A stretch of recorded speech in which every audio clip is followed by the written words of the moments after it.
Komnas HAM dikritik keras usai lempar isu adanya dugaan Putri Chandrawati ikut tembak Brigadir J. Kasus pembunuhan Brigadir J di kediaman Irjen Pol Verdi Sambo hingga kini masih terus menjadi perhatian publik. Sejumlah hal terbaru diungkap atas kasus pembunuhan ini.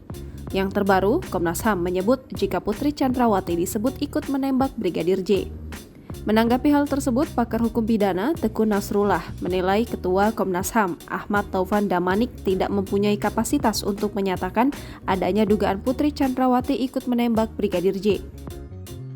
Nasrullah pun juga mempertanyakan bukti apa yang dimiliki Damanik sehingga bisa menyatakan bahwa Putri Chandrawati diduga ikut menembak Brigadir J. Nasrullah menduga ada misi tertentu yang dimiliki oleh Komnas HAM sehingga mengungkapkan dugaan tersebut. Selain itu, dirinya juga menduga bahwa Komnas HAM secara sengaja melemparkan dugaan itu ke publik agar kepolisian menyelidiki atas temuannya ini.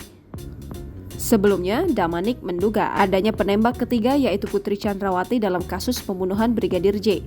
Dugaan tersebut berdasarkan adanya bukti-bukti dari otopsi ulang, uji balistik, dan jenis peluru yang ditembakkan ke Brigadir J tidak hanya satu. Adanya temuan itu membuat Damanik meminta agar penyidik mendalami dugaannya tersebut.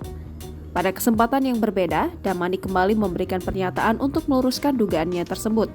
Damanik mengatakan dugaan tersebut berdasarkan pemikiran logis dari dirinya.